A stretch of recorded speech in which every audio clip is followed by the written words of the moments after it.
Ayni vaqtda rasman dunyoning eng kuchli UFC jangchisi, pound va pound reytingi yetakchisi Islom Makhachev bu hafta birinchi bor yarim o'rta vazn toifasi kamarini himoya qiladi.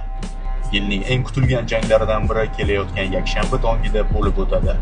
Yarim o'rta vazn mutlaq chempioni Islom Makhachev va da'vogar Ian Gary Machado to'qnash keladi. Bu yana Dog'iston va Irlandiya jangchilari to'qnashuvi. Habib va Conor xonasini endi bitta yuqori toifada Islom va Gary davom ettiradi. Makhachev g'alaba qozonsa, UFC tarixida eng uzoq g'alabali seriyani qayd etgan afsonaga aylanadi. Hozirda u Anderson Silva bilan teng ko'rsatkich 16 ta ketma-ket g'alabaga ega. Lekin oson bo'lmaydi. Ian Gary jiddiy opponent, sobiq chempion Bilal Muhammadni yengib asosiy da'vogarga aylandi. Undan avval ushbu vazn toifasi yulduzi Carlos Pratosni yengdi.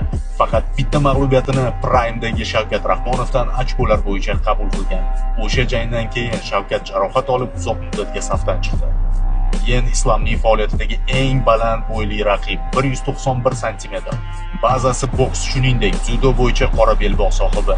O'zini McGregor ishi davomchisi hisoblaydi. Bunday bo'lsa, Makhachev tarixni takrorlashi mumkin. Super jangni va umuman UFC 330 turnirining to'liq asosiy kardini 16 avgust yakshanba tongi 6:00 da albatta Setanta Sports 1 kanalida birgalikda tomosha qilamiz. Xo'p, Setantani qayerdan ko'rsa bo'ladi? Siz bilgan barcha platformalarda alohida paket asosida turadi.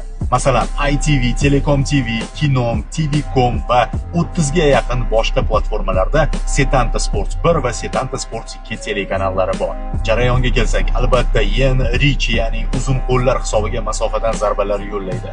Islom aksincha yaqinlashib, uni dengiz tubiga tortishga urinadi.